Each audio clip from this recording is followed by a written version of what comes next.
Coming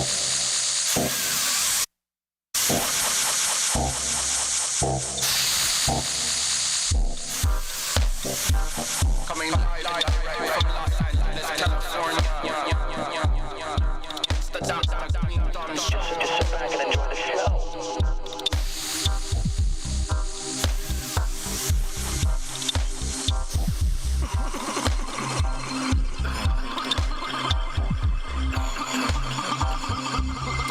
Welcome to the Dr. Greenthumb Podcast. Just sit back and enjoy the show as directed from your friendly neighborhood doctor.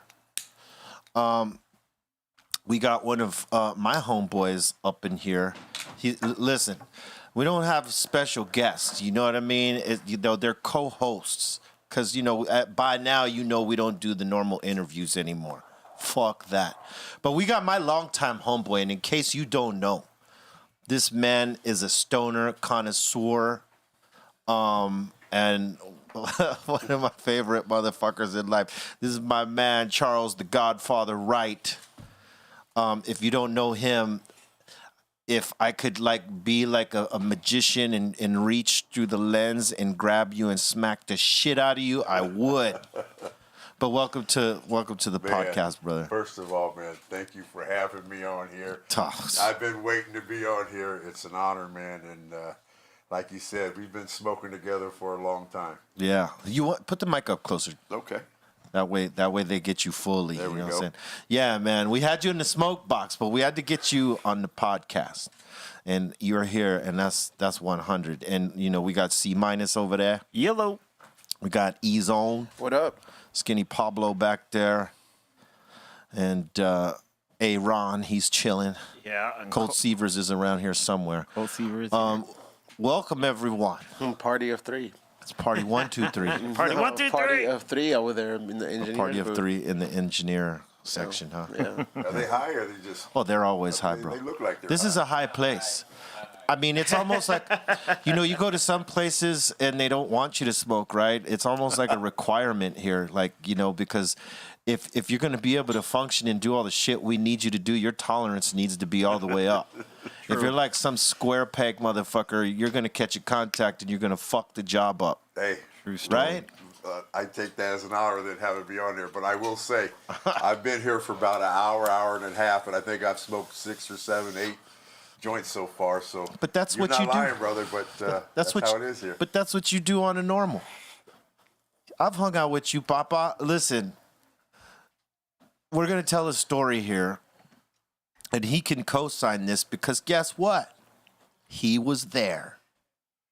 Uh-oh. You want tell the story? You want a stoner story, Poppy? Sure.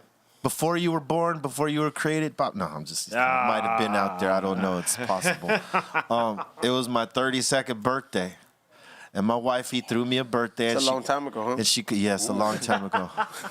It's a long time ago. You're at that age now, so I'm looking at my old self. And damn, I didn't look good at all. I'm sorry. Oh, shit. Anyway, wifey threw me this fucking birthday party, and she decided she's going to throw it at Lowry's, which is an expensive place, and she fucking rocked it in Beverly Hills, no less. She reaches out to all my good friends, Charles being one of them. Hey, we're throwing, Uncle Louie a party, because, a lot of people don't know that this is my other nickname, Uncle Louie. Right? Because I'm everybody's uncle. Anyway, so my friends agreed to this party here, right? And so we go into Lowry's, and they put us in this back section because there's like, how many of us, Bear? There's like 10, 12, 15. yeah, There was a lot of them. There was about 15, 20 of us. That's a lot of people, man. In a restaurant? In a restaurant. Wow. And our homie Big Worm was with us. God bless him. God bless him. And in the middle of the dinner, when they're serving up all the fucking, all the shit, Worm out of nowhere says, fuck it. And he pulls out a joint and he starts smoking. And he's like, God damn it, be real. It's your goddamn birthday. We're going to smoke up in here. Wow, you sound just Oh, wow. I could do that. I did. I'm See? like, I thought he was here. I'm sorry. I thought he was here for a minute. You sound just like Word. Well, I got it sometimes. And I followed suit. I was like, you know what? You're right. It's my birthday. Fuck it. Let's do it. And before you know it, our table, front to back, was blazing. And, you know, people in the place could recognize us. He stood out like a sore thumb. Oh, shit, that's Godfather over there. Oh, shit, it's me. Oh, shit, it's so-and-so. And there was a few people with us that night. I mean, we had a table full of motherfuckers. We start smoking inside of the Lowry's, which is in Beverly Hills. How did we get away with this? And plus the time, I mean, the years ago, I mean, nobody was doing that. No. Right now, you could maybe possibly get away with something like that. Maybe if you know somebody. Then, man. And the thing is nobody said nothing Nobody to us said about shit. it. Nobody came. That's what Nobody said I was wondering. anything. Nobody came up and said, "Excuse me." And how we're smoking here. Imagine 15, 20 motherfuckers smoking like that in Lowry's. And I know you've been to Lowry's. Yep. You've been to Lowry's. We lit it up. We lit it up. And not one motherfucker came and said, put it out. What do you think? I don't know. Still to this day, I mean, I know, like, I think it had a lot to do with you. Well, being LA and stuff, and they knowing it was your birthday and you being you. it could have been, but, like, I don't see them letting that happen for nobody. Like, especially Beverly Hills looking at me like, okay, there goes the pothead motherfucker. No. We gotta kick him out. I think our party was heavy, right? We had a big party. We were spending a fuckload of money there. And, you know, we were. and you're kind of big. So they probably didn't know how to approach. I really think it had a lot to do with you. But All right, well, I'll take maybe the both of us. Okay, I'll I go think with maybe that. they were just like maybe the manager back there was like he probably already knew you were coming and he probably was a fan. You know what's Been a wrestling crazy? fan too. What's crazy is they let us finish our meal. We pay for it, whatever, and we're all fucking rolling out, and we're lit. We are lit. I mean, smoke is following us, all right? We're coming out the place. There's like 3 or 4 Beverly Hills police cars out there waiting for us, coming out, right?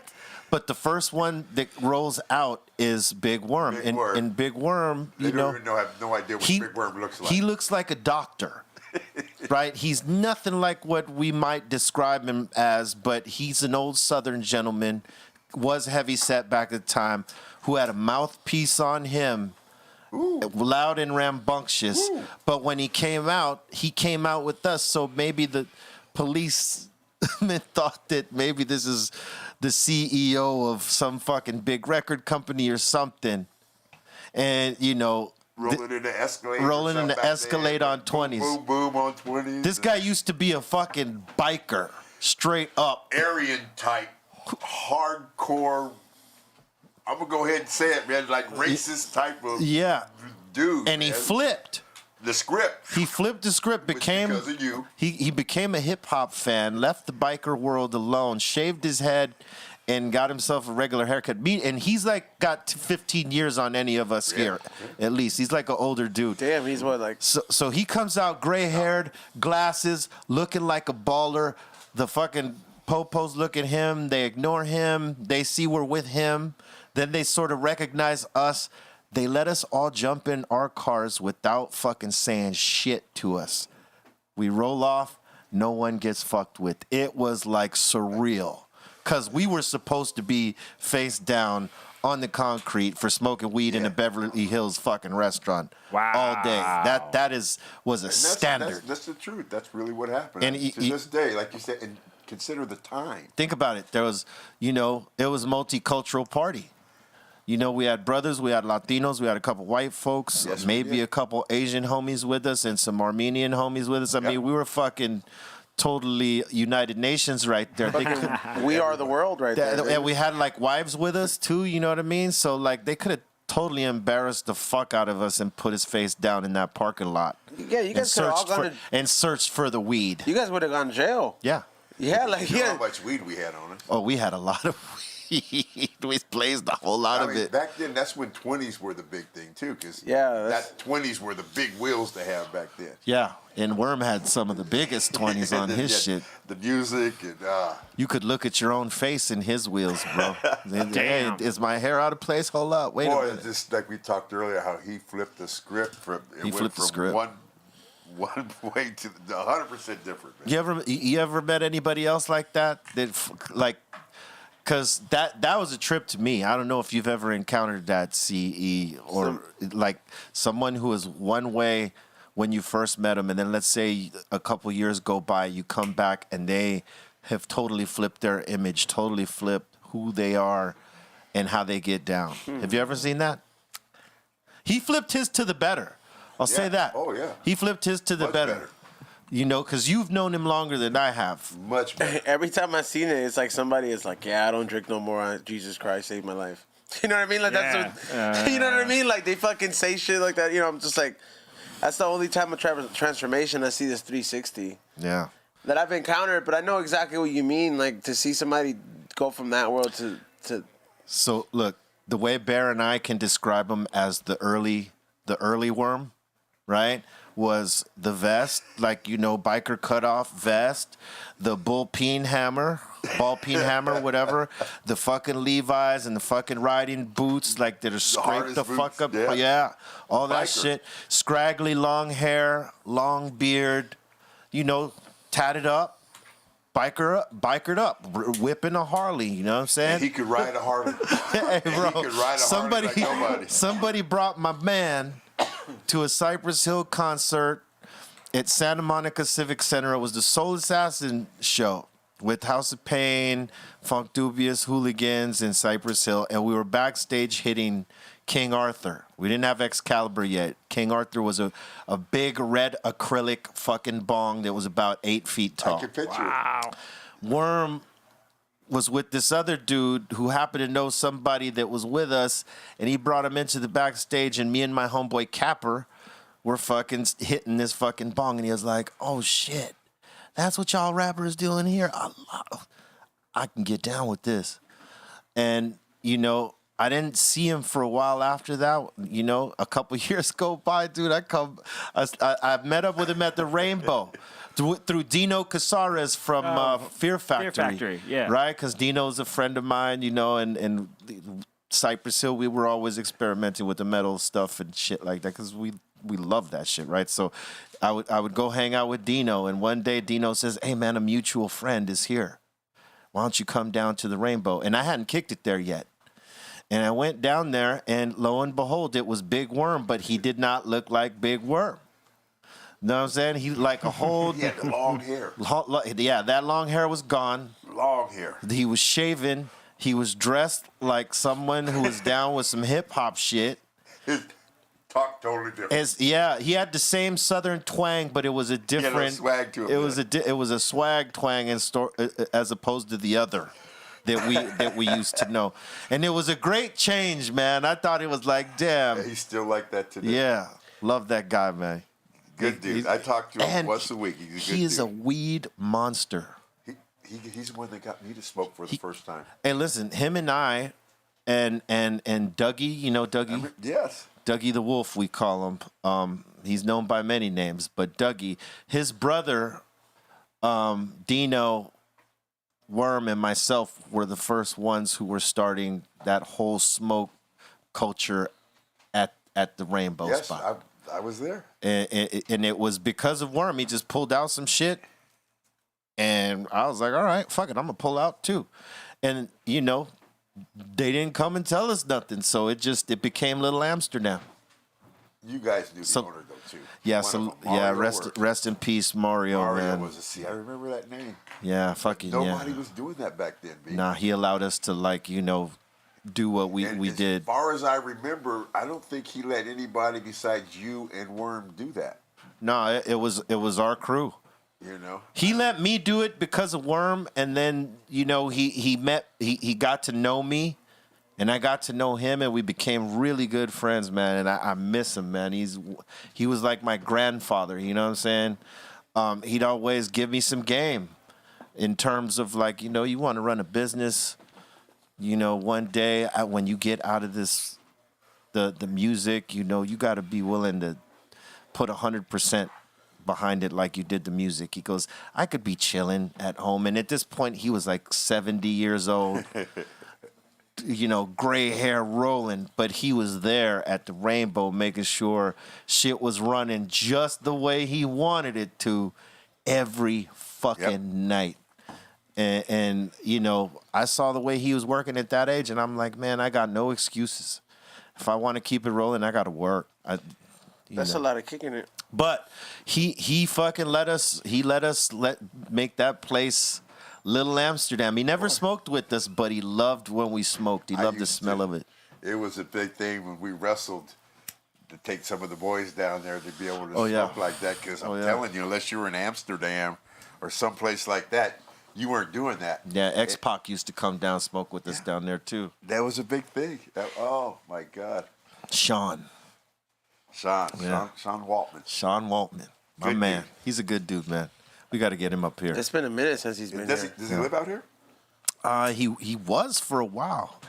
Know where he's at now, but we got to get him over here, man. Last He's a good time he dude. was here, he was hurt. He used to kick it tough with us, man, too. Yeah, he was hurt. He was hurt from a match he had. It was one of his last matches he had, right? He was limping. Yeah. Yeah. Hey, But man. He's a good dude. Yeah. He took works that. hard. Real solid dude. Works hard, too. Real solid dude. Yeah. Boy, that's crazy, though. God bless him. You watching any basketball right now? Or are you watching baseball or Man, football? you know what? I've been watching basketball. Yes. And that, Talk to me. That Laker game killed me last Oh, night. that hurt my... That was like getting kicked in the balls but right that's there. all right. They're going to win the next two. Let me tell you something. I wasn't one of the ones that was calling a sweep because I already know the Nuggets are too good to sweep them. Sorry about the sports ball talk, C-. It's all good. No. You could chime in anytime you want. Dude, the crazy thing is I'm following. So as you guys talk, I'm I following. love that. He's a DJ. You know what I'm saying? I'm not a sports guy at all, but like, He's following the Lakers right now. by And you're wearing the right color hat today. by See that? association. I do. And glasses. Hey, but I'll say this, man. I knew they would give up one game at least to the Nuggets because the Nuggets are playing hard right now. Hey, They're good. I mean, they could lose another one, but they're going to win it. Yeah, I think They're going to win it before 7. I thought 5 games, but it's probably going to be 6 because that's a good team. they're a good team. They're a really good team. They're fucking solid. I mean, they beat the Clippers. But For listen, the Clippers kind of fucked themselves in certain ways, but I'll tell you what, they got a lot of talent over there, and realistically, they had all the talent to win, but these guys wanted it more. They pushed. watch out for Denver. Yeah, in the But future. They're not beating Lakers. Yeah, I in think the 7. Lakers got They- this. Yeah. Yeah. So that's why I was pissed because the Lakers seemed like they fucking just strolled through the park and they weren't really worried about it.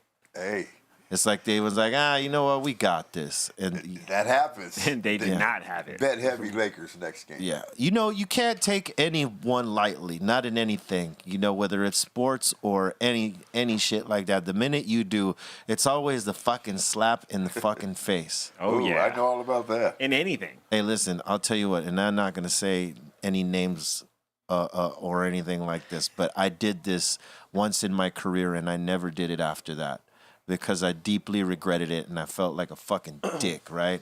So years back, maybe late 90s, early 2000s, a group who was some of my favorite motherfuckers, but I didn't know them at the time. They eventually became some of my favorite motherfuckers and, friends and shit like that.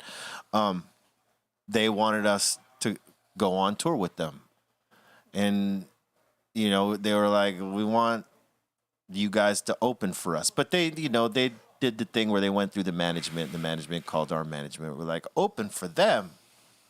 Nah, hell no. We don't open for them. Nah. Mm-hmm.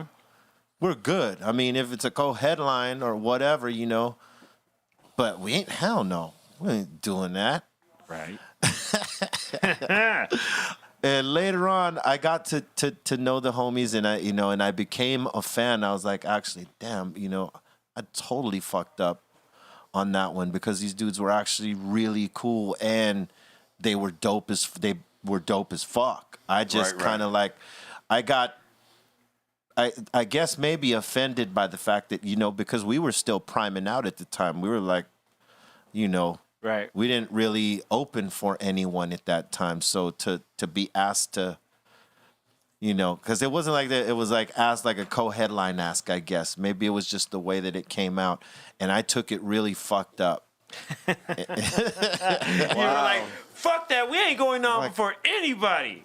I swear to God. And I underestimated them in the beginning. I was like, who the fuck is that? Nah. Damn. No, it's things that you do when you're a young artist and you don't fucking know any better. Yep. And I did that. Yeah, and I regretted that. Like it was one of my biggest fucking regrets.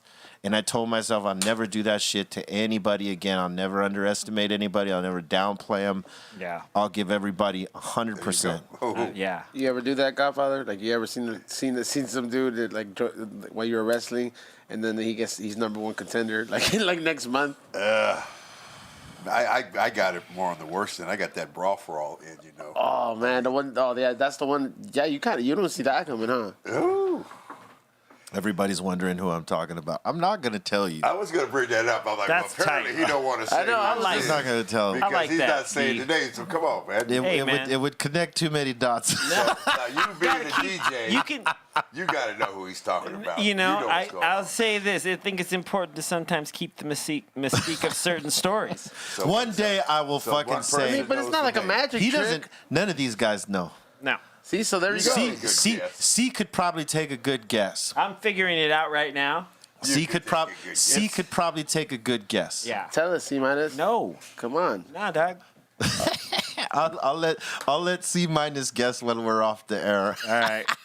I'll buy you cigarettes. and then I'll let you know if he's right or wrong. We'll put a poll up. Who do you think the band is? It's a I band? bet you if he had three Oh, see, guesses, okay, he I said just one. gave you a clue. It's a He band. said it's a bad. Okay. Yeah, I knew that. C already knows, probably. I think I do know. You probably do know. Yeah. You better not say nothing. I'm not. Hey, See, come Keep- on. keep- Nope. I am the. Let me lean over. Nope. Come on, see. It's the band I of won't nope. tell nobody. hey, keep breathing if you think if it is who you think we are. Oh, Think it is. shit. I don't know. You guys maybe know who it is, but like you got. I mean, like off top, maybe, but I don't think you know. Yeah, there's maybe. Let's just guess till B Real gives us a reaction. You know, Channel 4 Music says, I'm like Corey Hart. I wear my sunglasses at night. Wow. And So he's he abs- can. He's So he absolutely right. I do. Isn't that a raver term? It's one of those things. No, well, it started with the song from Corey Hart, Yeah. who wore his sunglasses at I night. wear my sunglasses at night so I can. Whatever else he said. Yeah, exactly. I was going to say the same thing. Whatever else You comes know, with. I know every word to that song. I just Come on, you didn't help us out. I was ready to jump in there. You was No, ready. I was sitting there being fine, It was man. like jumping I was rope, getting ready huh? to say, so I can. I was hoping someone you would help us out, like I finish should it. have jumped in there. We were right there. See, we were right locked there. in. Yeah, we were locked in. The harmony was. The harmony Godfather was- would have came in and just completed the sentence. Oh, we would have yeah. I been. fucked it up. man. Unstoppable. I was thinking about my wife giving me this thing over there. It's like, what are you doing? No singing. Excuse me. Hey, let me tell you something. I live in Las Vegas, Nevada. Right. And I've been smoking. I don't know if it's just California, Los Angeles bud, or if it's your bud. Right. But I'm telling you, this is some of the best bud that I've had in a long time. And they're not doing it in Vegas like this, bro. It's. They're not doing it in Vegas like this. I completely agree with you, and there's a reason for this. It's because California, like one of the many states here in the U.S., have been ahead of the cultivation game for a long time, and from black market to white market, and it's basically still a fairly new industry for the folks in Vegas and for the people who invested in it who don't know shit about cultivation and what it takes to create a premium product. Because when you deal with corporations, they're always trying to cut corners on expenses to Right, try to right, get a low margin on the cost of what it takes to make it and how much you're going to charge people to fucking buy it, right? And There's no love. There's no love there. No love. And, you know, maybe the people that don't pay attention to that shit, they'll go smoke it and, you know, they'll feel a certain way. But people that are really in the industry and really in the culture, they ain't buying that shit. No, dude, there's nothing out there I even want to buy. It's just all garbage. And think about it like this. Think about how many companies, and Ezone could probably tell you about this as well, as how many companies invested in the cultivation market and got stuck with their fucking product. For real. Yep. Like, they because nobody wanted it. Right? There's a lot. Probably. A lot. I mean, nobody wants to buy mediocre product, man. You know, if you're gonna, especially if it's all gonna end up being taxed and costing about the same, you definitely want the best of the best, you know. Yep. There's a. I don't know if people are knowledgeable of that fact, but for those of us that are, I'm just telling you, man, it's just an honor, a pleasure to be here smoking this bud with you guys, because it's just Hell yeah.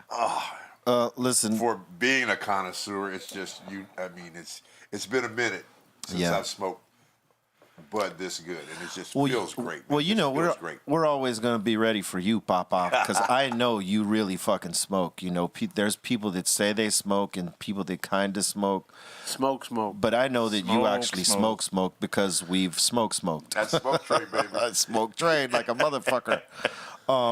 You know, and just based off of our first story, you know, people that don't smoke like we do, they don't do shit like that because immediately the anxieties pop in like, oh shit, we're gonna get in trouble. Oh my God, Right. what are we doing? What do you got? Put that shit out. We got Yeah, you ever ruin somebody's day by that?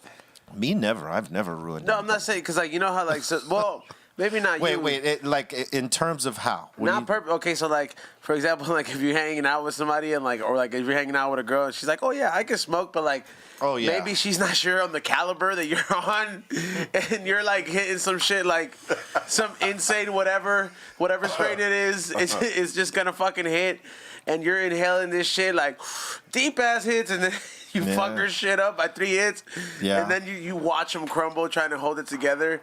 Oh yeah. And it's like you don't mean to fuck their day up. I know. You did it. I know you smoked with some of the boys who maybe don't smoke like you. You've had to have fucked some of them up.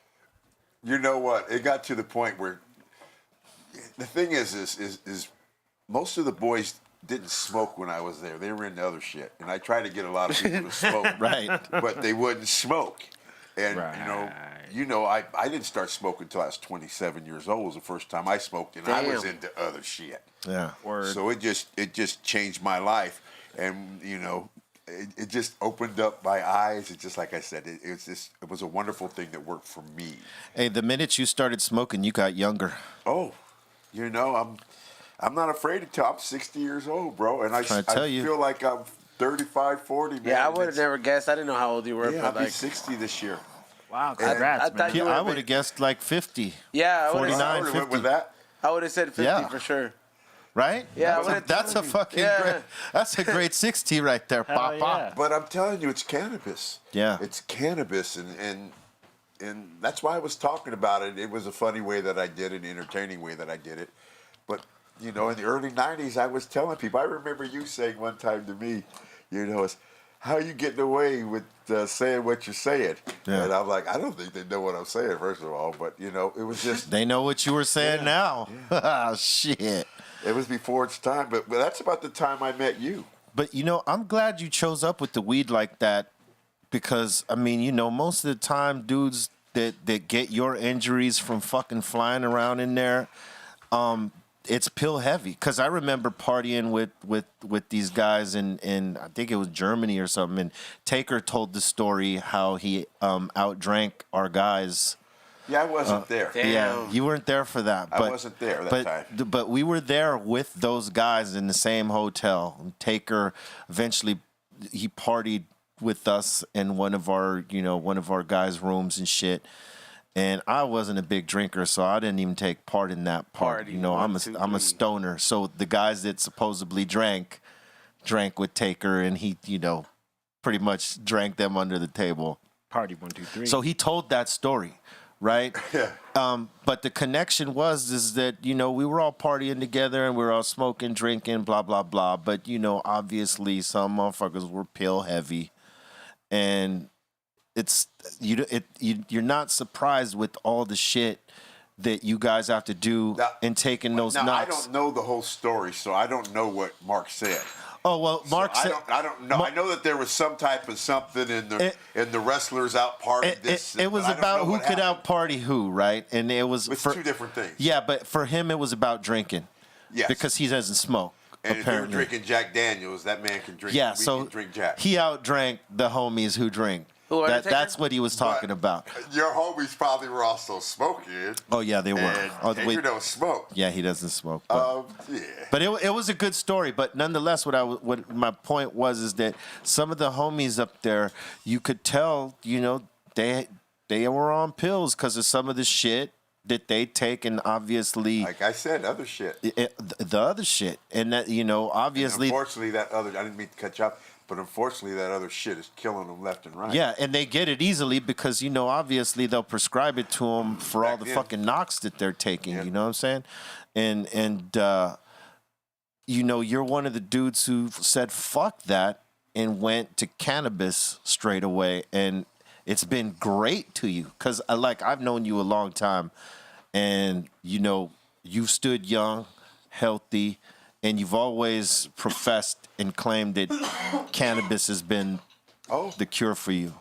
Like most people, if you smoke weed and you smoke cannabis, it's just going to lead to bullshit. It got me off of, Somas, Vicodins, Percocets, Percodans, Vicoprofens, Halcyons. I could just A to Z worth the crap I was taking, plus drinking.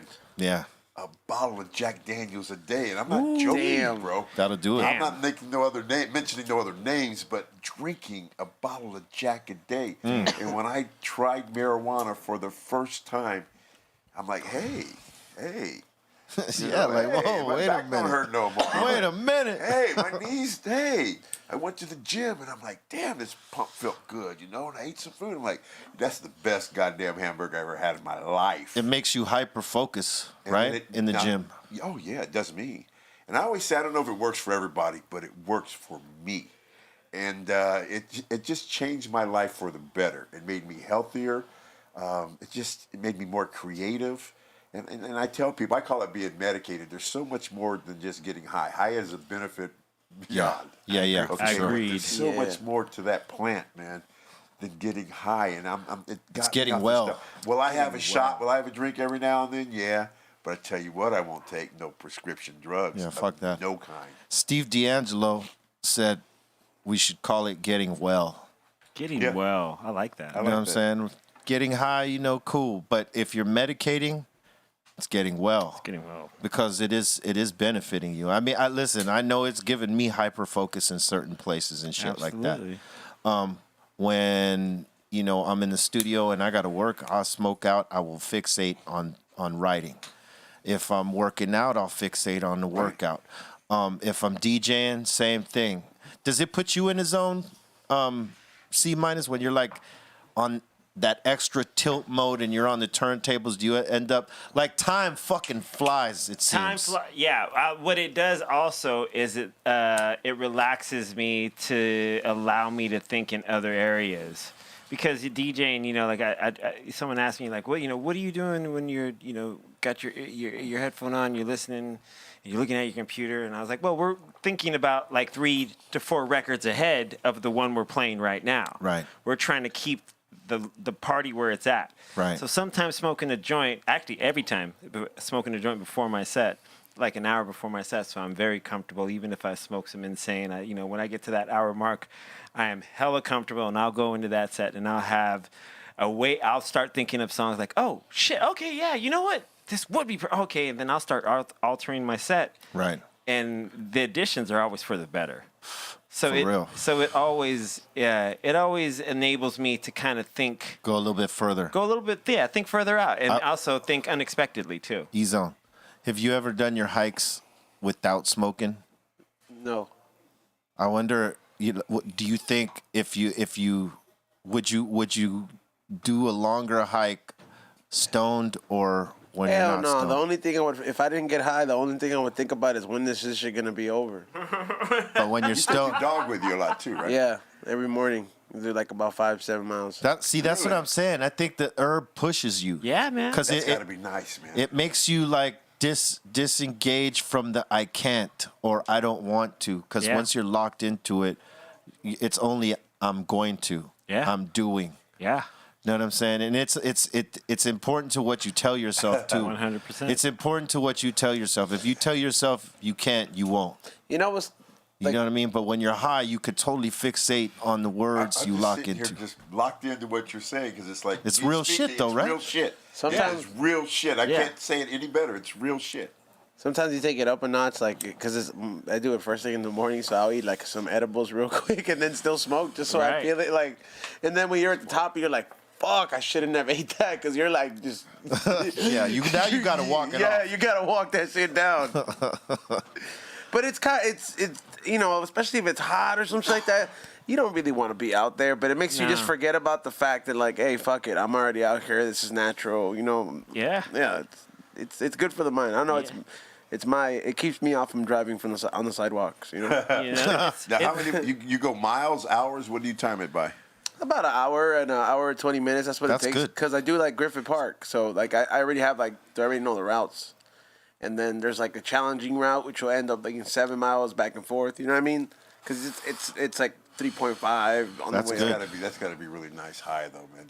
It is. Through there, I couldn't imagine. See, we don't have shit like that in Vegas. You're in the desert. Desert. That's a nice desert. I heard they do have. I heard there's trails out there though. Well, you got to go up to 8,000-9,000 feet to get to that stuff. Oh damn! Fuck. You're probably going 15, 20-minute, 30-minute drive, and you're doing your thing. Yeah, like you get really close to the Hollywood sign from the trails that I take. And you have so many. You got so much of that out here in Vegas. Oh, yeah. You go to Mount Charleston, Lee Canyon. There's trails, but they're not trails like with the scenery that you have here. Okay, it's yeah, still I the can see desert. that. It might be higher elevation, but it's still the desert. It's still the desert. I like how you say that. Still. It's like the Tony Montana way. There you go. Still. Take up to the desert. I didn't know you could do voices like that. I can, man. Yes, we do that here. We were just talking about this shit the other day. When we were doing the Dr. Greenthumb show, which was behind the green screen and all that shit. On certain days, we'd put clips out of movies that we would take the audio out from the movie, and us here would do the overdubs for them and recreate the scenes. And definitely is some we fuck around with from time to time. Hey, well, you're good at it. I try, Papa. I would have had a good spiel if I was a wrestler. I just wouldn't have wanted to do all the work. I would have been a good manager. I think you would have been a good wrestler. Better manager, man. Hey, you never did a guest appearance? You know how I've only went to the matches and watched the homies and support, like that type of shit. Yeah, but he never wanted to. Yeah, I think I could have. Because they knew I was a big fan. That would have been legendary.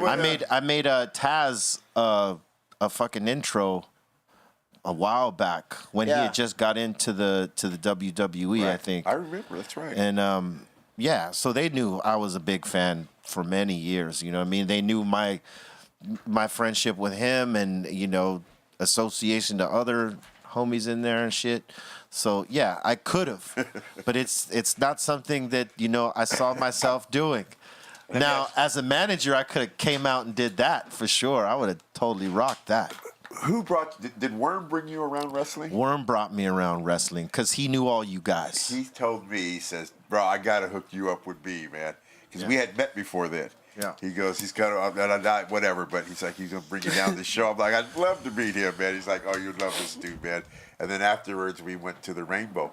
And I bring this up all the time, but the Godfather was just getting going then. Yeah. And we were talking about finishing moves, which my finishing move was the pimp drop. Yeah. And you wanted to call it the one-hitter quitter. The one-hitter quitter. And to this day, man, the pimp drop was cool because I had the whole train. I'd set you up with the whole train, and then I hit you with the pimp drop for the finish. Yeah. I should have called it a one-hitter quitter because to this day, people say hoe train and stuff like that. Yeah. But nobody says pimp drop. And they would have still been saying, Godfather, one hitter quitter. And the pimp drop was a cold move.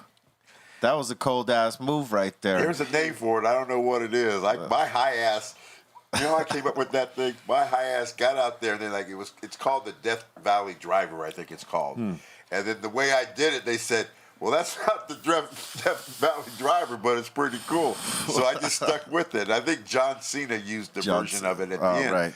But yeah, that's just my high ass doing something the way it worked out. And yeah, that was something. But I should have called it the one hitter quitter.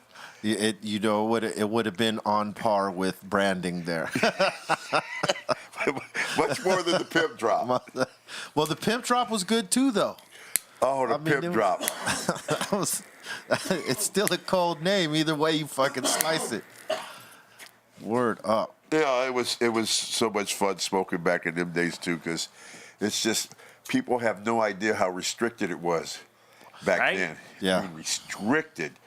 And to be as open it is now, people don't understand because they didn't see that part of it, man. But like you said, what we did at Lowry's was just crazy, man. People didn't do that back then. No. Nobody did that. I mean, even when you would you'd go hang out with a friend, and you'd be like, I got a joint, and you'd be like, okay, where are we gonna smoke exactly. it? Exactly. Yeah. We can go outside. Yep. Okay, is there an alley? Is there a park? Should we go in your car? Because if a cop rolled by, they had every right to fuck with you. Right. You're done. And that's where it would the whole thrill of we gotta find this. Oh, we're good right here, and you would smoke a joint outside, and you'd be like, all right, this is cool. But sometimes you get fucked with, man. Absolutely. That I think a part of getting away with it was not giving a fuck. Yeah. Doing it, putting it in your mentality, like, hey man, I'm supposed to be doing this. This what? This is nothing. What? I swear, listening to you is like listening to myself. Because we are the same, bro. I used to tell people, what do you mean? It's not legal? Because wherever we went, we would smoke. Yeah, like nothing. Like nothing. If we went to a club, we smoked in the club. Went to fucking a restaurant, we smoked in the restaurant. If we were just out chilling on the block, it wasn't nothing. We treated it like it was like. Maybe people thought we were crazy and shit. Just let them go. But it's like the way people got normalized with just smoking cigarettes anywhere. So they see that, they probably assume it's cigarettes, but then that smell hits them. And no matter where I went, I would light up like that. And the worst I would get was like, hey, Godfather, can you go smoke out back? Or, hey, can we take you up on the roof? Or something I know that sounds weird, but I can't tell you how many roofs I've smoked on. How many roofs? Of Denny's or places, restaurants where people are like, hey, we got to go up on the roof and smoke. And you'd go up there and smoke on the roof. You had to hide it. You had to hide it. But they still let you smoke somewhere. Right. Absolutely. I remember I used to love going to DJ at Joseph's in Hollywood. Oh, yeah. Because I knew if I was spinning there, more than likely, V and the crew were going to have that whole patio locked down. And we did. And you did, Papa. And it would be so I'd go hey, what's up? Hey, everybody. Just, everyone's passing fatties around and fucking. And man. I got wrecked, and then it would go DJ. Hey, there was one night this guy was spinning, and Jay Turner, rest in peace, was with me. I think Kenji was with me and a few others. And fucking, what's his name? Jeremy Shockey was there, and we were smoking heavy. They had just won the Super Bowl, the Giants, right? And so he sends one of his homies, hey man, Jeremy wants to know if he could hit some of that weed. I said, why don't he just come over here? Because we were blowing heavy, we don't give a fuck, right? We'll smoke anywhere. And they didn't tell us nothing. And he was like, oh man, he don't want to be seen by all these people. So I fucking got all the homies. I said, hey, let's make a wall. And we made a wall around Jeremy Shockey, and we fucking smoked him the fuck out. I bet you he'd never been so high. He was stoned. And in that same night, Eve was there. And I smoked Eve out too. And she was high. She was high.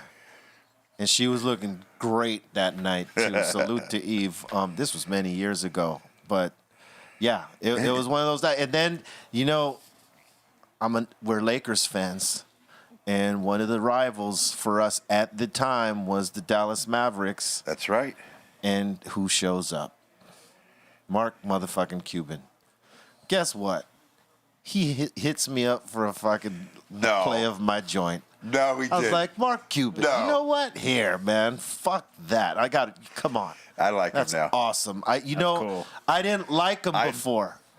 And obviously, because of sports rivalry and nothing more, because I don't know that guy to not like him, or he was just the owner of a rival team. So I'm like, fuck that. I just said, I like him now. And when he asked me for a play of my joint, it just changed my whole fucking perception of that. I'm like, that's cool. Hey, this guy's all right. You know what? Fuck it. Boom. I was like, here you go, Mark Cuban.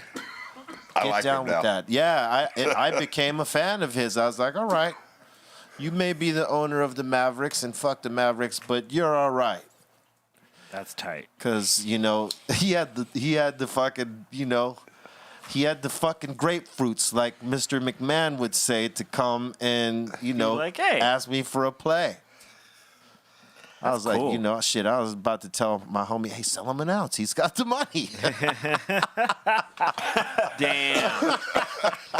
In fact, sell him a pound. Sell him a pound. Shit.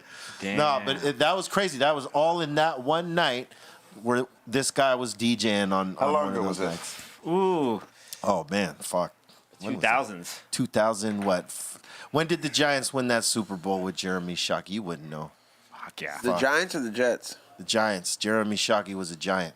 Oh, you said Jets earlier. No, I didn't. You're high. Might be. Listen, mijo, don't correct me in front of the guests, Papa. I just confused. Don't fucking correct me in front of your Theo Charles right here, all right? Whoa. Just didn't know what team it was, dude. Yeah. I bet you they still say, man, I smoked this one time with Be Real. I got so high, bro. I bet you they still tell the story about how high they Smoked were. him out, yeah. And fucking this guy was on the table, man. Yeah, man. Fun Smashing night. it. Fun night. Oh, you got to hear this guy DJ, Mike. That's C-, legendary. Sir. Word up. Thank you. We're stoned as fuck right mean, now. I'm lit, I think fam. it's that time we have to open it up to the live chat. Shit. They've been dying for this shit right here. Oh, But man. before we do that, I want to say, if you are not subscribing already, subscribe to Be Real TV. Click on all notifications so you get that notification about our content drops, Yeah. which happen on a daily. Share us out. Tell a friend. Don't be bogarting us because, we're for the world, Yes. right? And if you're just tuning in, we got my man, Charles, the Godfather, right up in here with us. And, we're just blazing a trail. Indeed You know what I'm that. saying? And whatnot. So, with that, I got C-, E-Zone, Skinny Pablo. We're about to open up the live chat. Let's go. Yep. We got Jaron Jones. He's saying we need a Greenthumbs in Billings, Montana. Yes, you do. Burner's got some stuff here too. Party 123. Party 1, 2, 3. 1, 2, 3. Dominic Darpino says smoking on some insane OG right now. He's asking Godfather, who was your favorite wrestler to work with? Party 1, 2, 3. I hope everyone's doing well. Favorite wrestler, I used to love wrestling against Undertaker because he's a good friend of mine, and I used to go out of my way to try to make him laugh. Really? 'cause During the matches? Yeah, he's always And serious. he'd be like, knock it off, motherfucker, knock it off. And I would do shit. I'm not gonna say what I would do. Oh, I got to go back and Him, watch. because you won't say the name that you think it was with the Oh, band. well, hey. Touche. I used to love working with him because I would go out of my way to make him laugh. And, Wow, that's rad. I used to, God rest his soul, Owen Hart. And it was just always so fun. If you wrestled Owen Hart, it was like you might have to go 30 minutes, but you knew you were going to have fun. Like we were having fun smoking now. That's what it was like wrestling Owen Hart. Right on. Yeah, that's tight. And I can't say it no Rest better in than peace, that. man. Rest Hell in peace. yeah. Rest in peace. That's super cool. All right, Skinny. Yep, we got M. Maldo. He says, much love, fellas. Love watching you guys on the daily. Thank you. E, when is the next High and Hungry episode? Are you moving it to one show a week? Yeah, we try to give you guys one show a week, but we just finished filming it today. Yeah, we actually have two, so you guys are stocked up. So we have a couple weeks. Yeah, 2 weeks worth of episodes. So maybe towards like Sunday or Monday for the other one, and then one featuring the Godfather, which we filmed today. The following I'm still week. full too. That was good. I am still full. It was very good. Yeah, good. I'm Yes, it good was. right now. So yeah, so by the end of this week, you'll have something. Word. Excellent. We got JG. He's saying, baked at work. Please don't tell my boss. We won't. Be real. How do you get out of a writer's block? Dab for all. Much love from Chicago. A writer's block is all in your mind, you know. You got to tell yourself that you don't have one. Start at night like a meditation, you know, like breathe in through your nose, out your mouth until you ain't thinking of nothing. And then you tell yourself, you know, I'm going to flow like water. It says it right there. I'm going to flow like water. You tell yourself 3 times. Tell yourself 3 times a night. The more you plant this seed into your subconscious, the more you will do. So it's about what you tell yourself. I just said it earlier to my man right here, you know, if you say you can't, you won't. If you say I can, you can and you will, depending on the work you put into it. So, you know, the block ain't nothing but something in your mind. Tell yourself that you don't even have a block. You're flowing like water. There's some wisdom there. All right, next one. Boom. We got Rebecca H in the house. She says, Mario let a lot go down upstairs. 80s and 90s were a good time. Maybe at the Rainbow. Yes, they were. Oh, man. Rest in peace, Mario. Rest in peace. Yep. And we got Alex Nebanon. Says, someone's chill child told about the retro. I don't know what that means. That tastes good. All right. But, you know. Tell them about the retro. Caddy Blaze. Tell them about the retro? I don't even know what that means either, bro. All right. Got lost. Well, Tell them about it, though. This is pretty nice. I like this. We'll send you with one. nice. Ow! Yep. We got N Maldo back in. He says, party 1, 2, 3, E-Zone dab on me. I'm really getting through number 1, but all right, bro. I got you. Yeah, just take a few more dabs. I ate a turkey sandwich earlier. I feel like I took 6 dabs. It's kind of fucked up right now. Oh, yeah. Yeah. You got Turkey them sandwich got you pregnant? It got me fucking tired. You know, it's the turkey. The turkey will put your Yeah. ass to sleep. It's weird. It's like a drug or some shit. Ceviche did that shit to me the other day. Should not. But we got Child of Yah. He says, rage against the machine. Yes. Um, Always. Yep. Always, bro. We got Mad City Cap. He says, joint for the skinniest wine connoisseur, Skinny Pablo. Godfather, can you please give us a parting with Undertaker story? A parting Undertaker. All my Undertaker stories are lead to sex, drugs, and rock and roll. Wow. Aren't those the best stories? I gotta be careful. I don't want to. Did you ever break anything, like a hotel room? Or? Well, you know, me and Taker, we spent a lot of time in strip clubs, yeah. Right. drinking Jack Daniels, being around wild women, and doing some just wild, crazy things that I don't know if he's ready for me to tell them stories yet. That's very rock and roll. But let him get out of the WWE and out of that contract, and I'll tell a bunch of stories about him. Fair enough. Fair enough. Sounds Fair good. enough. We want to have Taker on the show too, man. I Should reached both out be. to him. You got to talk to him for me. I will. I love that I will. guy, man. I will talk He's to the him. shit, They're man. just so He's strict gotta- with what he can and cannot do. He don't have to smoke. I just want him to come and hang out. you know I what used I'm to saying? try to get him to smoke. He would never smoke.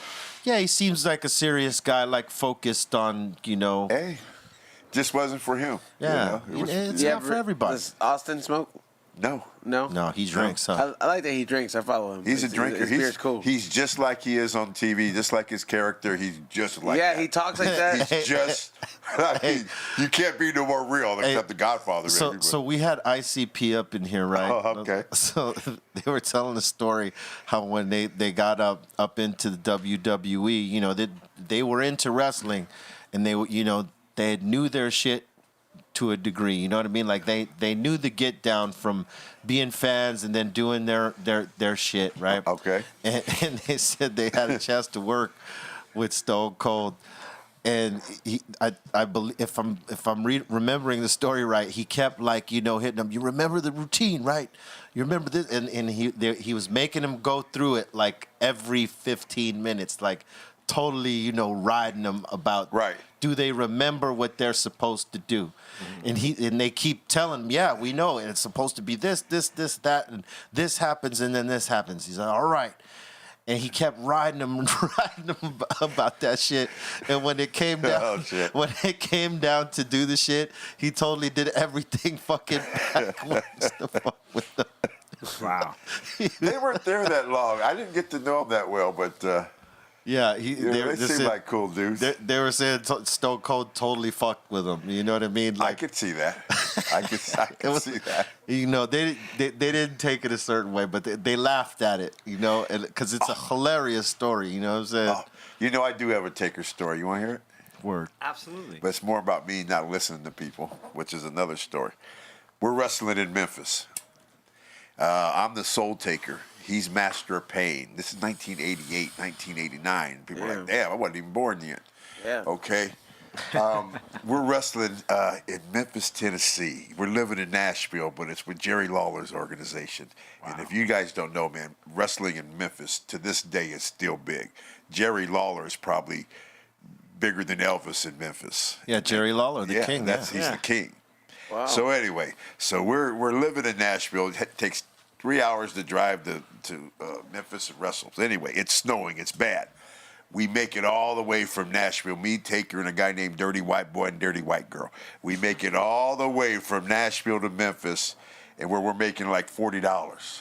It costs $40 a piece to wrestle, and they canceled the show. But nobody had cell phones back then. There's no beepers. Yeah. There's no cell phones. There's no that. So we didn't find out till we get there. Let's get to the story. So now it's snowing really bad. Me being from the West Coast, I ain't never drove in the snow, but we're in my car. Oops. So Taker's like, hey, bro, you're not used to driving in this shit. Okay, I lived in it. I know it. Let me drive. I'm like, okay, man, go ahead. So he's driving. He's doing fine. So we get about an hour out of out of Memphis, and all of a sudden I'm like, I want to drive now. He's like, no, bro, you can't drive. You can't drive in this shit. And I'm like, no, motherfucker, it's my car. Get the fuck out. I'm driving. If we're going to have to go out and fight about this, we will. But it's my car. I'm driving. Get the fuck out. All right? He's like, dude, listen. He's like, listen, man, I'm trying to tell you, you don't know how to drive in this. It's different. Let me drive. I'm doing fine. It's different. And I'm telling you, there's semis on the road. There's cars on the road. There's cars in the middle of the road. It's just crazy. I ain't never seen nothing like that in my life. Yeah. Get out of the car. I want to drive. All right? You just wanted to experience. Now, I don't know if I'm drinking or not. Probably was. I didn't smoke back then, so I was probably drinking. So they're like, all right, man, it's your car. I ain't going to fight with you. So I get in the car, take off.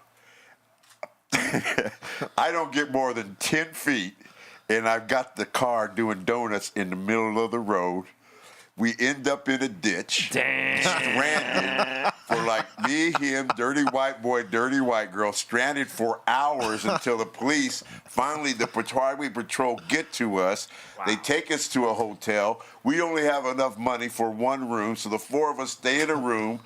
We take the beds apart, two sleep. Oh, it was crazy. And then we finally, my wife at the time, sent us some money that we had to wait for to get enough to fix the tire, fix the car, get home.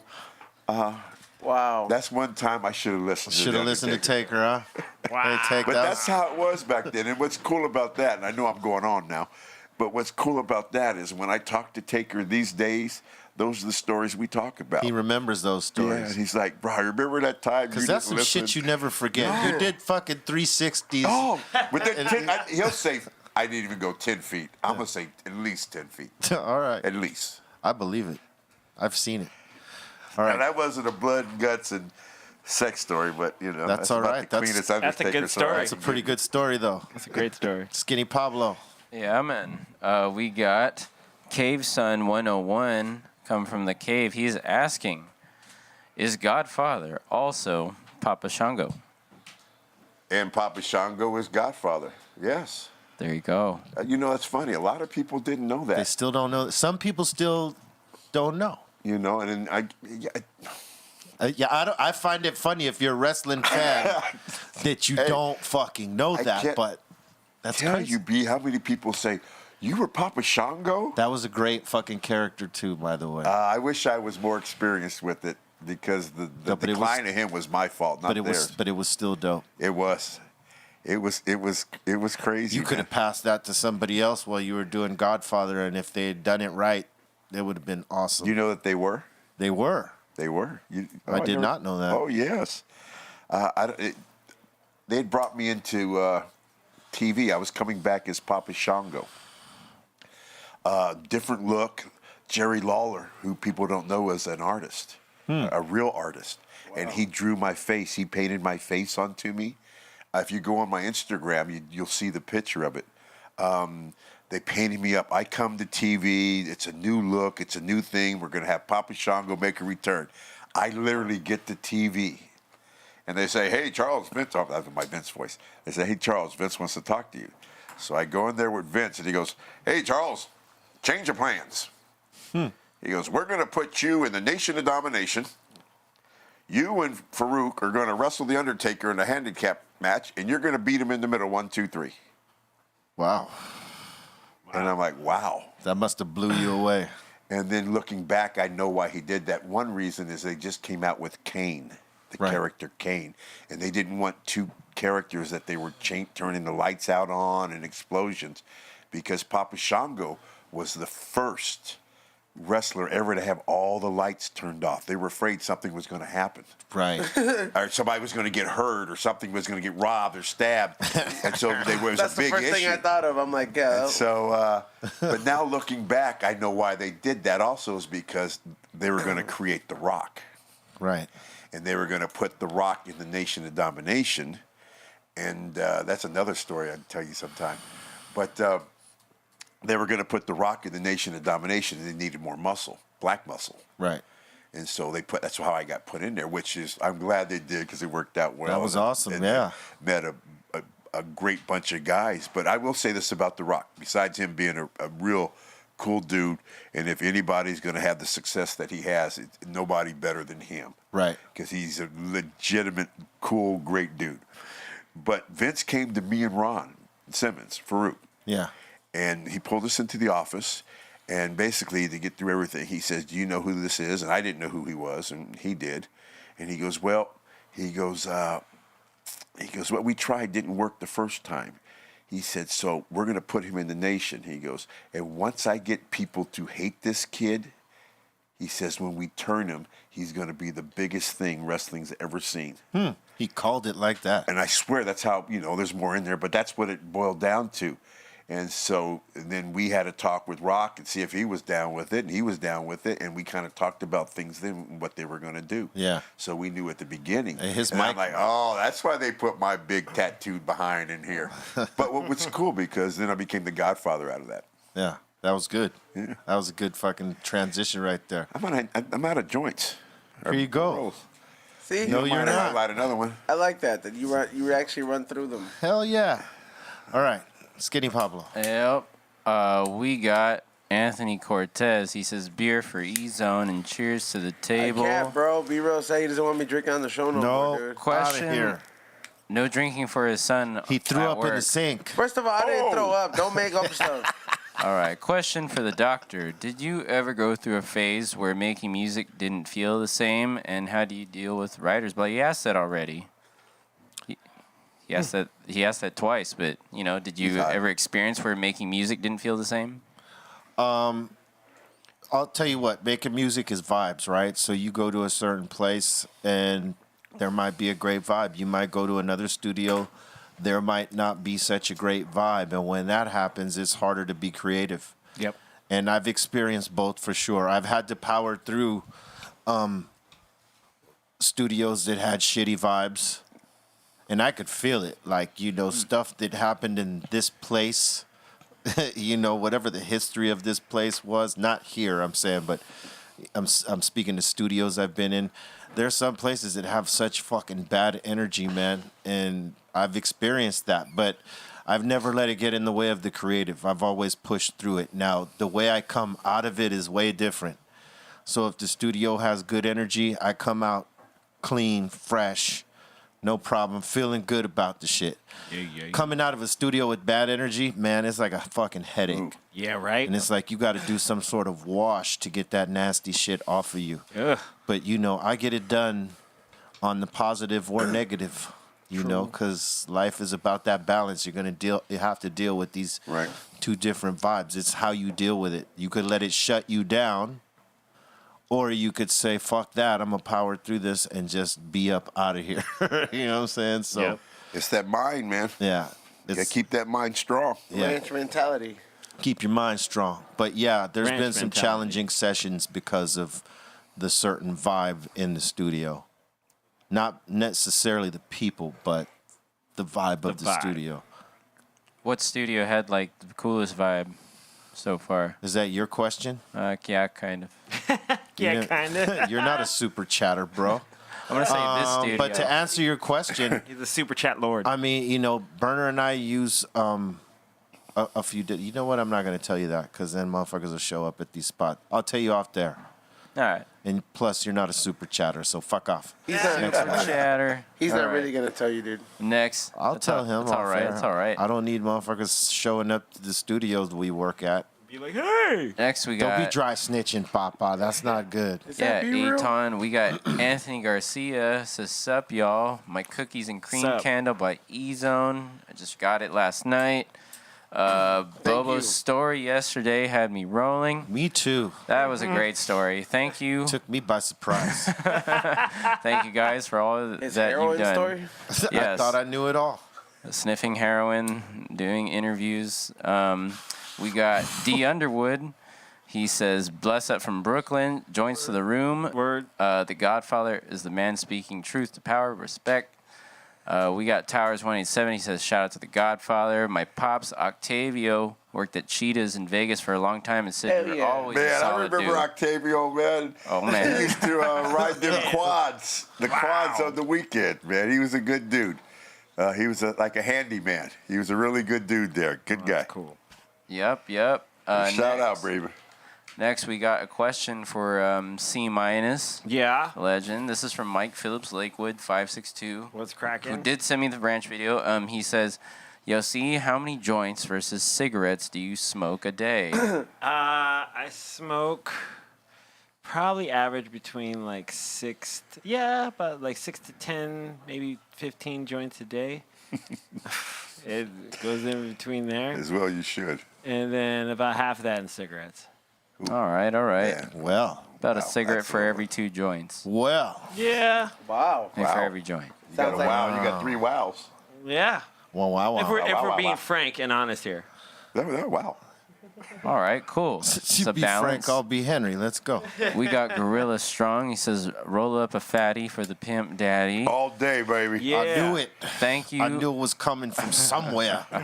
Thank you for the years of entertainment, Godfather. You scared me as Papa Shango when I was a kid. Dapper E-Zone. Hey, shout out to you, man. There you go, E-Zone. Appreciate it more than you know. The best is his face after I every. actually love hearing that. You probably real quick. You probably don't remember, but I was going through a really mean time. I was Godfather. I was going through a divorce. Right. And I was in a real shitty place, and this girl was dragging me through it. All right. And we were in your car or my car. We were going to the Rainbow, And I was like, literally, you probably don't remember this, not trying to run people down, but I was getting close to them. And you're like, dude, you're kind of like your superstar song. You're kind of like, dude, those are your fans, this and that. And I was kind of like, fuck these motherfuckers. I was in a bad place.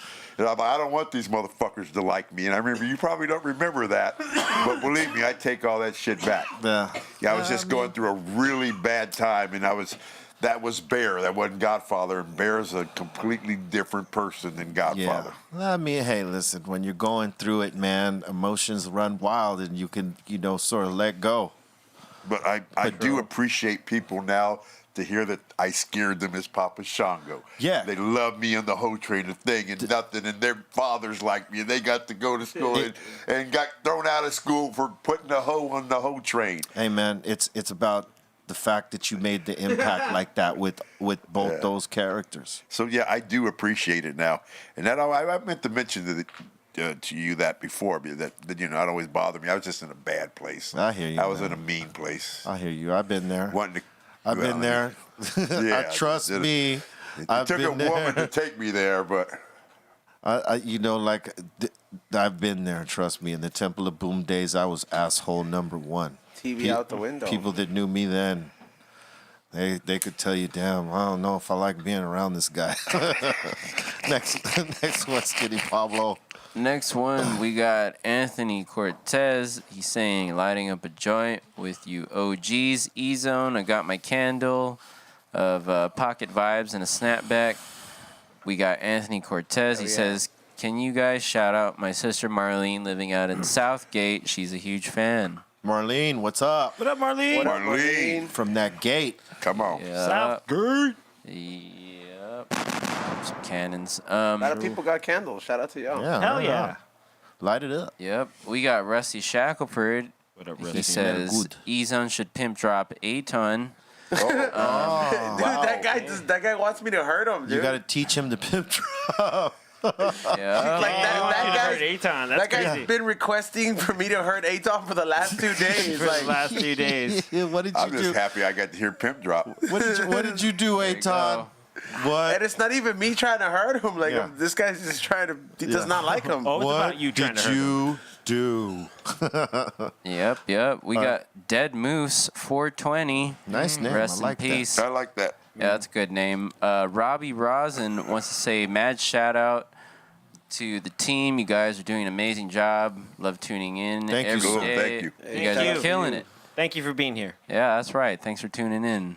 Word. Anthony Cortez is back. He says beer for E-Zone. Yeah, he likes that. He used to He he's drink not- on the show. You can't drink no more? So now he's got a tab.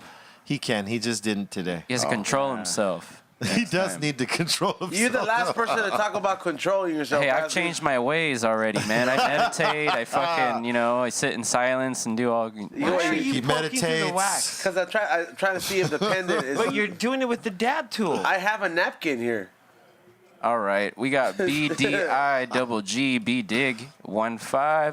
He said he met Mark Cuban on his birthday at the greatest bar in Boston.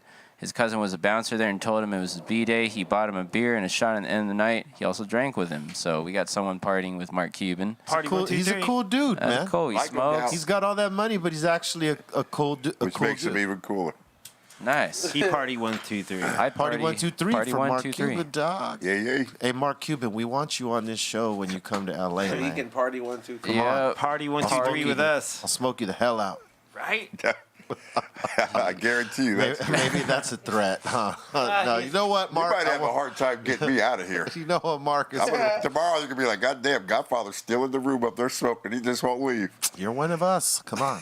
You already know this Yep. from way back. Hell yeah. We got Dr. Frost out of Brooklyn. Dr. He's Frost. saying, he's asking, word up Wednesday, y'all. Word up. If you guys could be the Godfather's wrestling partner, what would your wrestling name be? Oh. This is for everybody except Godfather. Damn, that is a good E-Zone. Come on. Hey, just right go off the by bat. E-Zone. Come on, man. Hold on. We got to think about this. Hold on. Let's go by E-Zone. Yeah, I would just.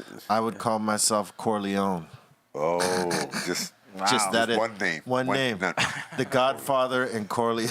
Wow. You had a hard time. You have to beat that, man. I don't know. Right. What you got? Damn. I would just use my name. E-Zone. Yeah, man. That's very not very Godfather gangsterish, and but it's E-Zone. cool.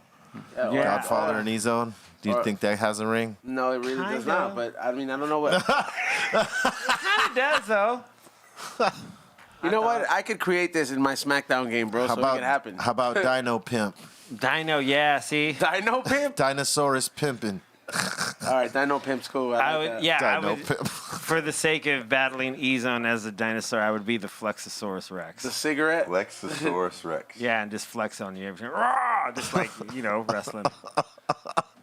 Do that again. Ah. He said, "Raw." Oh, yeah. Your finishing move is you put out a cigarette on somebody's chest. Yeah. That's actually a cool. Like right on their fucking forehead, like a dot. Yeah. No. It's like the insult to the guy. You have your fucking tag team partner hold him down while you burn a cigarette on his forehead. It is right there. Hey, And then you pop the finishing move on him. Yep. Word up. People would just throw cigarettes once you win at you. Be like, I could here's just, more. I could just line the ashes up. You call it the ashtray. I Like could just line the ashes up, make him do a rail of it. this move is I called. like that. The ashtray. This move is called the ashtray. So all your moves involve cigarettes, like smoke screen. That's what I'm shit talking like about. that. Every move The notorious CIG. goes through a pack of cigarettes. You want me to put him in the ashtray? Want me to... I won't say it. Because I only got a few tokes left. About to put this out. About to put him out. About to put him out. You come out dressed as the Marlboro Man riding a camel. I could be your rider. Yeah. I could be your rider, Poppy. Yeah, there you go. I'm seeing this. This could happen. See this- you see how this could I'm happen? sitting there going, wow, this could actually. Somebody's got to draw that C- as the Marlboro Man riding a camel. Yeah, I'm sure they will. I have a collection of these Photoshop. pictures. Yep. We got Victoria Pastu. Shout out to you for your contribution. As always, we got Anthony Cortez. He's asking for a double shout out to his sister Marlene living in Southgate. Marlene. A double shout out. Double the fun. What up, Marlene? Marlene. There you go. Yeah, shout out to you, Shout out. Marlene. Rich, Texas. No. Times 2. How about Happy that? birthday. Simple. What? Yep. No, I'm talking to somebody. He said no. Yeah. What is... Okay. Somebody asked me a question. I said no. Okay. Yep. No, it just sounded random. Like I was like... Yeah, it was pretty random in context of what we were talking about. Sorry about that, mijo. We got La Morena. It's supposed to be a better example. He says, salute, B-Real TV Party. 1, 2, 3. Love the show. We're heard. Yep. We got Rose and Ricky saying, feeling a bit under the weather, so thanks for the laughs. Hell Hope yeah. you feel better. Hope you feel better. Yep. Darian Taylor saying, sup fam, what is your favorite hard liquor? Your favorite hard liquor? You first. Jack Daniels. Okay. I already know his too. Yeah, Hennessy. Hennessy. Hanny. Yours is Is nice shot of air. air. H2O. I like single barrel Jack. Single barrel Jack's good. That shit is. If I'm drinking whiskey, That's good. that's a good one. That Lagavulin. What? The Lagavulin. All right. What the fuck is that? What the Lager? What the hell? Lagavulin? That smoke stuff that you brought that one time. It's like a smoky Who, me? whiskey. Yeah, you brought like two of us. LaFloy. Yeah, Lagavulin. Yes, you would think it's pronounced that way, but it's like some real French type shit. Oh. It's called Lafloy, something like that, and it's a fucking really good whiskey. Oh yeah. Oh yeah, it's got it's like they put this shit in the barrel and they smoke it. I mean, they smoke it, but they do like a.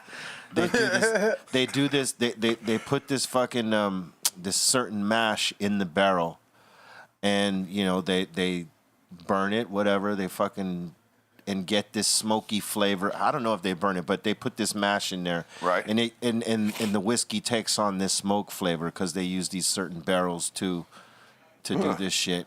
And so it comes out with this fucking crazy smoke type flavor, but it's really good. Like, it's smooth too. Wow. Get you fucked up.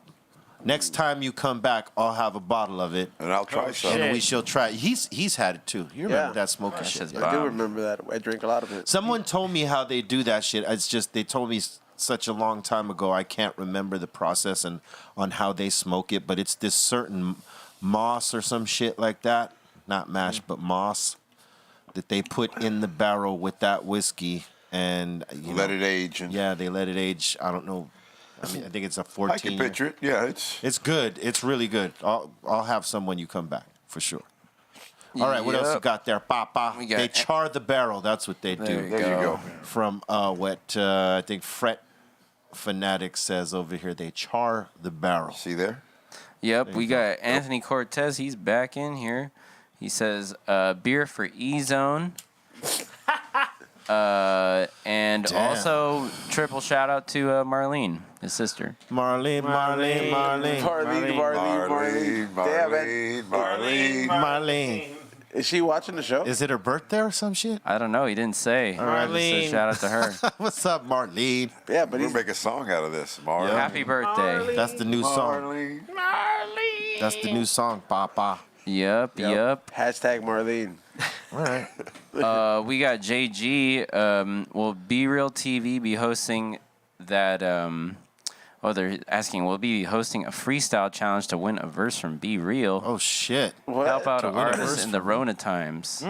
Dap for E Zone, Dap for C minus. I mean, that's not a bad. It's not a bad idea.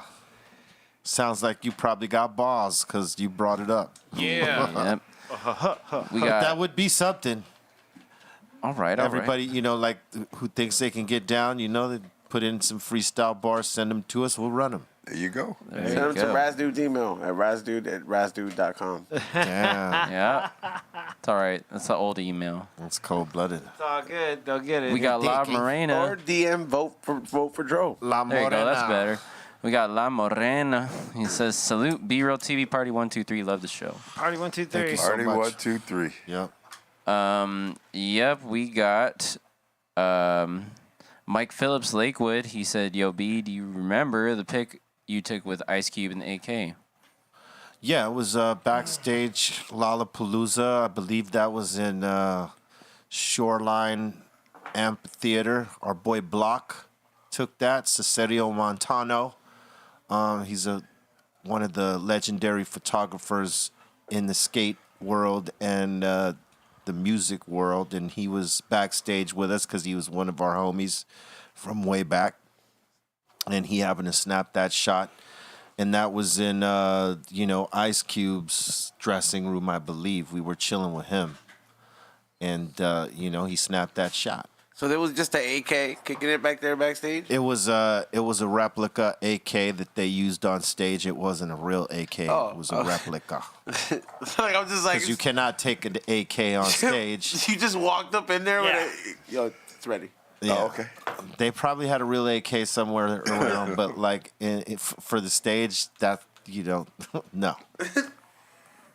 All right, Have all them right. Law enforcement's on you the minute that Yeah. fucking pops out the bus. Excuse me, Oh, sir. no. Excuse me. Yep, we got Gorilla Strong saying The Godfather was underrated. Anthony Cortez is saying You didn't Dabs get for- enough love. Yeah. I think you created the love though. Whether whatever the company put towards you in terms of marketing or promoting, I think you made it. Like it's like the same way a band creates a cult following. Right. Like when the label doesn't necessarily put the big guns behind you because you're not like the pop star. They might put minimal shit, but you got this something and you create a thing out of it. You did that. I did the best with what I had to work with. I think that's why people love you, because they respect that you were able to carve that shit out without them shining the same light on you that they did others. I mean, but hey. No, you're right. Me and my wife's idea, mostly my wife's, just pushed it and got it over. And You did. it was just, but you guys know me, man. It was just me being me. Yeah. And that's what was the cool part. I was never scripted, maybe to say a town or something, but they never knew what I was going to say back then. I could say anything I wanted, and I did a lot. Yeah, I was amazed that you know, you got away with so much shit right there, man. That was a good time. Oh, it was a good time. Word up. All right, Pablo. Yep. We got Anthony Cortez. He's back. He says dabs for Skinny Pablo. Of course. 3 dabs to be exact. Wow. Damn. Jesus Christ. It's all right. That's fine. I'll do it. Let's see. We got D Underwood. He says dabs for E-Zone for being rude to Skinny Pablo. Bless up from Brooklyn. Damn, you're being rude to your cousin. Brooklyn in the house. You don't want to. Yeah, don't be rude. Don't be rude. Don't be rude to your cousin, bro. Brooklyn's He's still always your been cousin, cool you with know. me. Colton, regulate your man. We got Tony Glover. He says, "Smoke Train. Other than your own entrance, who is your favorite entrance music and intro? Dap or Skinny's girl?" That's a good question because you know what? There's a lot of damn. You know that's what? good. I used to, not a person, but a group. I used to like DX's. DX had a good intro. And that was his wild. DX's thing was Yeah, cool. I DX like was that cool. entrance. Their rollout was good. Oh, it was really good. I'm not going to hate on him. Yeah. They did have a good rollout. I used to like that the road dog, you know. Oh, you didn't know? You didn't know. Yeah. That was all. That whole DX thing was really great. Yeah, that was a You good know. run. Nation was its own thing, but the DX thing was pretty cool. I enjoyed it. That shit was like, that was like Monster Energy drink before Monster Energy drink. Yeah, I like that. Colors. That's good. Yeah, that's what it was, man. kinda. Dude, that shit was ahead of its time. Yeah, for They're sure. just doing outlandish shit. And then even China was like tough looking, man. Yeah, they did some cool shit. Yeah. That was I don't think you can get away with the stuff we were doing back then now, though. nah. Hell no. Nope. Like, could you imagine if there was a nation of domination right now? Nope. Would they be baby faces or heels? Hey, Val Venus' intro. Oh, forget Oh, it. forget. You know, people used to say things that I said. I'm like, have you ever listened to what Val was saying? Listen Oh, to some man, of his yeah. promos. Yeah, and his hear what he was promos. saying. His promos were fucked up. In a good way, you know what I mean? They were controversial, but They no were out there. one really heard Like, it. that's who you should be censored. That, you know. Good What was dude. that crazy battle for custody match that they had? Oh, man. Like, that, like, Dude, they used to have so many wild matches. like, that shit made no sense. They made Eddie Guerrero, like, fight somebody for battle of custody of his child. This isn't a pay-per-view. It cost $57 to see that shit. They did that, right? Or did they? Or that could have been one. No, that was the thing. Oh, that was a That's thing, what it was crazy. I think he went at it with Rey Mysterio or something. And I'm just like, this has got to be the wildest shit that Vince approved. But it wasn't. It wasn't. It never is. It It never is. It never is. It's crazy because he gets in there now and then. Does he still get in there? I mean, I haven't seen him get in there in a long time, but you know the fact that Well, he that used to. did, yeah. He used to get in there and do his Nah, thing. Now Shane he does doesn't it. no more. No, Yeah, he doesn't. he's, you know. He's got what is he in? He's pushing 80 now, right? Damn, he's that old? I would assume he's in great shape. Yeah. He's in great shape. That goes to show you, man. You take care of yourself, and Dude, he's an animal in the gym. yeah. Vince, I mean, Has he's he ever smoked? um, Probably not. Yeah. Hey, well, you know, listen, it's never too late to start. True that. He's already in good shape, so it'll just I've be never seen him smoke. it so just if he be an does, I don't know. extra preservation for him if he does. I hope he does. Yeah, that would be good if he did. You know? Probably CBDs at the least.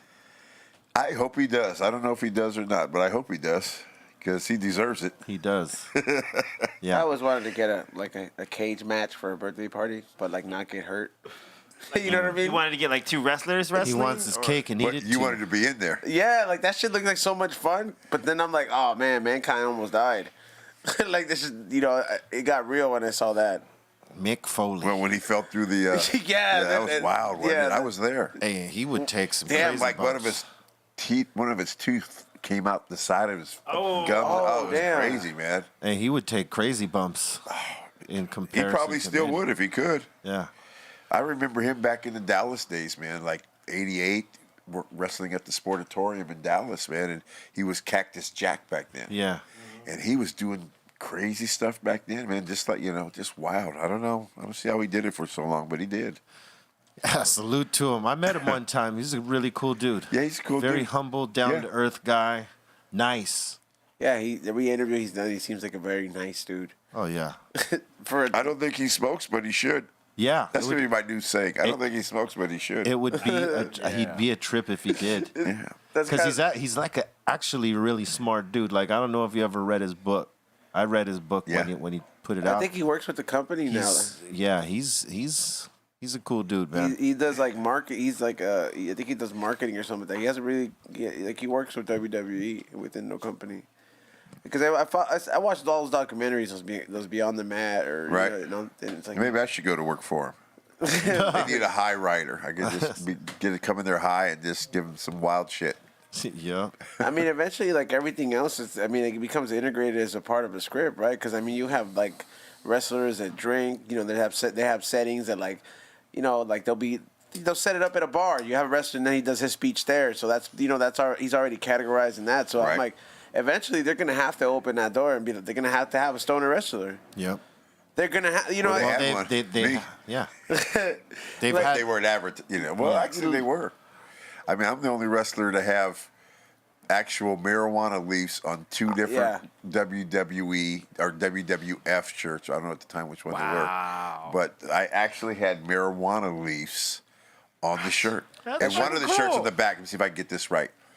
Godfather likes skinny women, but will never say no to a fatty. That's what one of them said. Nice. They just had cool shit. They had cool shit on. But they promoted. Me. Yeah, I mean, you and RVD were the two guys that people knew, that represented the cannabis culture. That shirt is on eBay. I seen it. Yeah, for sure. Yeah. But like, there's no one else that has come out and like taken up that mantle or owned it. No, they owned it. No, I'm saying like there's nobody that's like owned it like that. Not no one knew. Yourself, man. I've just been so blessed about the last 30 years to be able to smoke and not hide it and just I mean, you were ahead of the curve on that. Oh. Dude, that's all anyone could say. We were making concentrates the dab hits. We were making that back in the late 80s. Damn. We were actually making it. I remember you told me that story. It was crazy. Yeah. You're like, basically a raw version of what they do now. And when you told me, like, you just put the butane, I was like, damn, you knew about this back before? He's like, yup. Yeah, we called it crude. Crude. You know how we used to smoke it? Because we didn't know. First of all, this is how we used to smoke it. We used to get the hookah coals. Right? Right. You'd light a hookah coal and it gets hot. And then we'd take a dab of it, touch it on the hookah coal, and then take a hit through whatever you had, a straw or whatever. But that's how we used to smoke it, off of coal. Oh, like hot knife status. Yeah, that's probably, Damn. But that's pretty raw, but that's how we used to smoke it. Then we'd put it on blunts. We called them Oilers. We called them Oilers. The Oilers. The Oilers. Damn. Learn up, man. Boom. Hey, man, I want to thank you for taking the time, for chopping it up with us and sitting in on the podcast. Anytime you come to L.A., you got to come sit down with us, man. I'm telling you, you're not going to be able to get me out of here. Can I say one thing, though, bro? Yes, of course. A good friend of mine passed away yesterday, and he's Road Warrior Animal, Joe Laurinaitis. And we just want to say, legend, man. Just good friend of mine. He was in my wedding. Good friend of mine. The world just lost a great dude. And, putting smoke in the air to my friend Joe Laurinaitis, man. Really rest in peace, man. And prayers going out to Kim, his family, and everybody. He's up there with Hawk now. Yes, he's with Hawk. They're good reunited. Dude, man. Good dude. Word up. We want to thank everybody for listening, watching, and always supporting, man. We appreciate that so much. You got any shout-outs before we roll up out? Yeah, just for my, follow me on Instagram, man. I'm doing some wild, smoking, crazy things. I'm the Godfather with the little blue check mark on Instagram and on that's right on Facebook. I am the WWE Godfather with the little blue check mark. Give me a holler, man. Give me a look out. That's what's up. And here's smoking, everybody. Peace. Yep. Ease on. shout out to everybody that has been DMing me saying that they can't wait for the next episode. However, today at 4:20, the Halloween edition candle, this limited edition High and Hungry candle drops today on the website. That's cool. So make sure you check it out because these are limited and everything about it is Halloween themed, like the cartoon, the art, the pendants. You know what I mean? There's some crazy ass shit in there. I had a lot of fun designing this one. Also, follow me at High and Hungry TV. Follow the We Don't Smoke the Same podcast. We broadcast on Saturdays at 1 p.m. And E-Zone the Firm. That's right. Thanks to everyone that follows me on Instagram, Twitter, and, of course, Twitch, where I do my morning mixes at 9:30 a.m. Today was all 80s day.